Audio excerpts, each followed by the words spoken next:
Hello friend, welcome to M K G के trick. आज हम चर्चा करेंगे आरआरबी ग्रुप डी में पूछे गए प्रीवियस ईयर के क्वेश्चन की।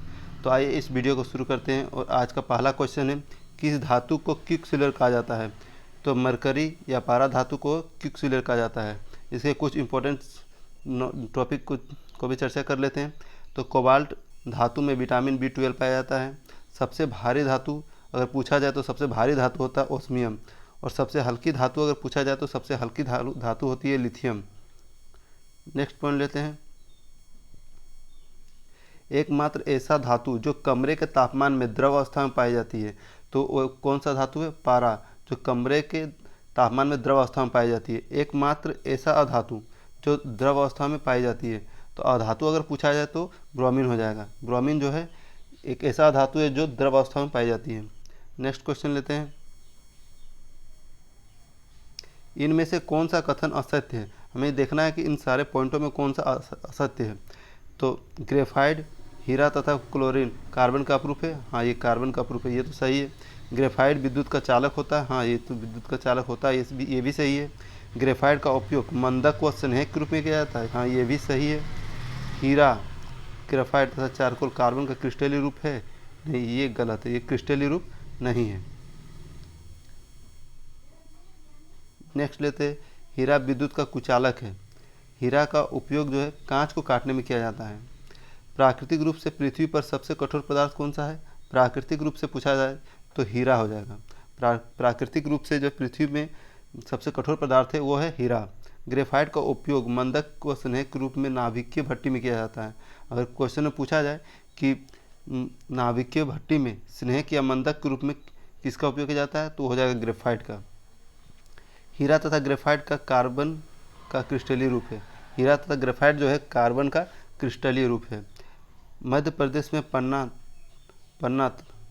में पन्ना तथा गोलकुंडा की खान हीरे के लिए प्रसिद्ध है।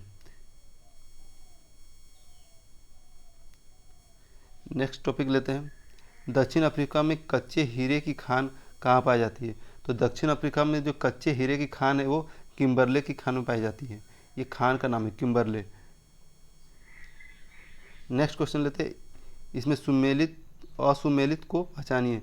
इसमें जो भी जितने भी अम्ल दिए हुए वो और किस में पाया जाता है, वो असुमेलित है। कौन सा असुमेलित, इसे हमें जानना है। तो फॉर्मिक अम्ल जो है लाल चींटी के रंग में पाया जाता है, ये भी सही है। सिट्रिक अम्ल जो है खट्टे पदार्थों में पाया जाता है, ये भी सही है। लैक्टिक अम्ल दूध में पाया जाता है, ये भी सही है। मेलिक अम्ल जो है सेब में पाया जाता है, ये भी सही है।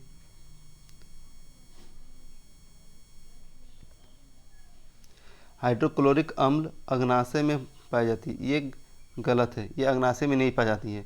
जो हाइड्रोक्लोरिक अम्ल जो है आमाशय ग्रंथि में पाई जाती है, ये सही है। आमाशय में रेनिन एंजाइम जो है दूध को पचाने में सहायता करता है। ये क्वेश्चन पूछा जा सकता है कि दूध को पचाने के लिए किस एंजाइम का कौन सा एंजाइम सहायक होता है, तो ये हो जाएगा rennin. Next, pepsin enzyme protein का पाचन करता है हाइड्रोक्लोरिक अम्ल की उपस्थिति में। जो प्रोटीन का पाचन करने वाला एंजाइम है वो है पेप्सिन। वो पेप्सिन किसकी मौजूदगी में कार्य करता है? उपस्थिति में, तो हाइड्रोक्लोरिक अम्ल की उपस्थिति में कार्य करता है। नेक्स्ट क्वेश्चन लेते हैं, अग्नाशय ग्रंथि की बीटा कोशिका में कौन सा हार्मोन बनता है? अग्नाशय ग्रंथि की बीटा कोशिका में कौन सा हार्मोन बनता है? तो इंसुलिन हार्मोन बनता है। ठीक है, इसका सही आंसर हो जाएगा इंसुलिन हार्मोन। इसमें इंसुलिन हार्मोन में ब्लड में शुगर की मात्रा को कंट्रोल करता है। इंसुलिन हार्मोन जो है ब्लड में उपस्थित शुगर को क्या करता है? कंट्रोल करता है। नेक्स्ट क्वेश्चन लेते हैं, इंसुलिन की कमी से कौन सा रोग होता है? तो इंसुलिन की कमी से डायबिटीज रोग होता है, जिसे हम मधुमेह भी कहते हैं। इंसुलिन की कमी हो जाने से डायबिटीज हो जाता है, और नॉर्मल रहने से कोई बीमारी नहीं होती इसमें।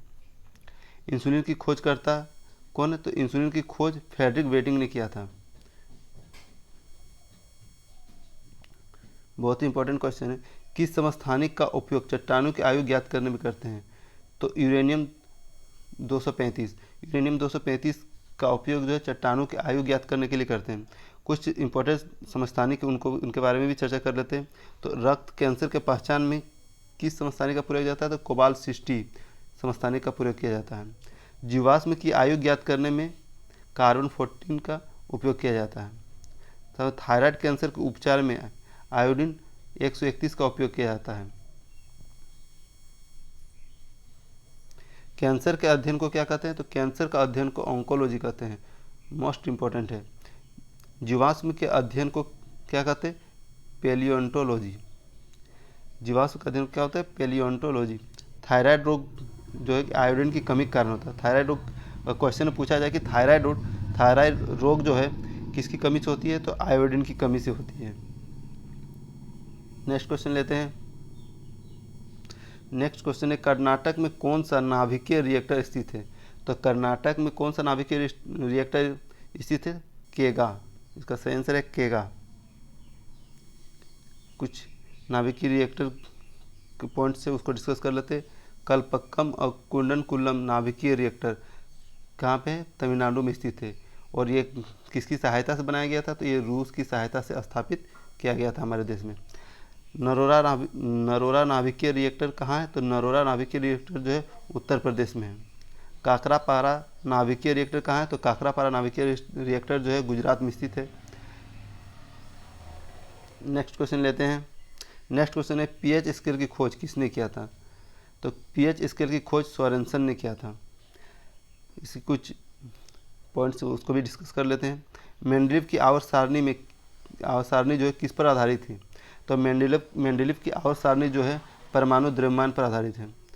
आधुनिक आवर्त सारणी मोसले ने दिया था। आधुनिक आवर्त सारणी जो है मोसले ने दिया था और वो किस पर आधारित है? तो परमाणु संख्या पर आधारित है।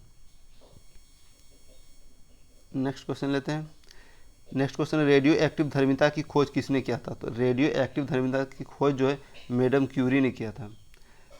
नेक्स्ट क्वेश्चन है, परमाणु बम की खोज किसने किया था? तो परमाणु बम की खोज जो ऑटो हन ने किया था। कुछ पॉइंट्स नोट कर लेते हैं।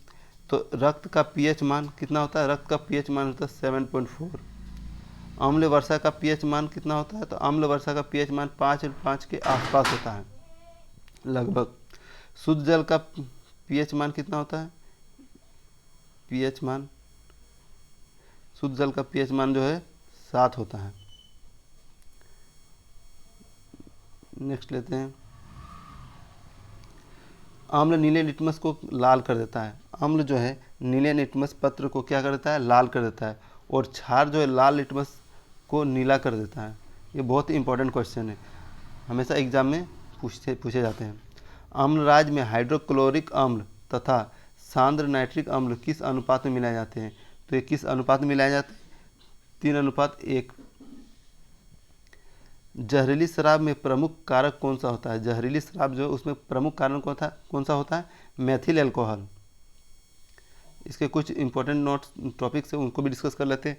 एथिल एल्कोहल में कार्बन की संख्या 2 होती है और मेथिल एल्कोहल में कार्बन की संख्या 1 होती है। एथिल एल्कोहल पीने योग्य शराब होता है। एथिल एल्कोहल जो है पीने योग्य शराब होता है और मेथिल एल्कोहल जो है जहरीली शराब होता है, जिसके पीने से तत्काल मृत्यु हो जाती है। कीटों को आकर्षित करने के लिए किसका उपयोग किया जाता है? तो कीटों को आकर्षित करने के लिए फार्मोसोम का उपयोग किया जाता है। फार्मोसोम का जो है उपयोग किया जाता है। स्कार्बिक अम्ल में विटामिन सी होता है। इसकी कमी से स्कार्बी रोग होता है। इसे नाविक रोग भी कहते हैं। इस रोग में जो है मसूड़ों से खून आने लगती है और दांत कमज़ोर हो जाते हैं और दांत का क्षय होने लगता है। खट्टे पदार्थों में कौन सा विटामिन पाया जाता है? तो खट्टे पदार्थों में विटामिन सी पाया जाता है। बहुत ही इंपॉर्टेंट है। दूध में विटामिन सी जो है कि नहीं पाया जाता है। जितने भी टॉपिक है और पॉइंट्स है वो बहुत ही इंपॉर्टेंट है। नेक्स्ट क्वेश्चन लेते हैं। परमाणु रिएक्टर में किस मॉडरेटर का इस्तेमाल किया जाता है? तो परमाणु रिएक्टर में जो है ग्रेफाइट का एक मॉडरेटर के रूप में इस्तेमाल किया जाता है। तो दोस्तों, आपको ये वीडियो अच्छा लगा तो लाइक, सब्सक्राइब और शेयर ज़रूर करें। जय हिंद।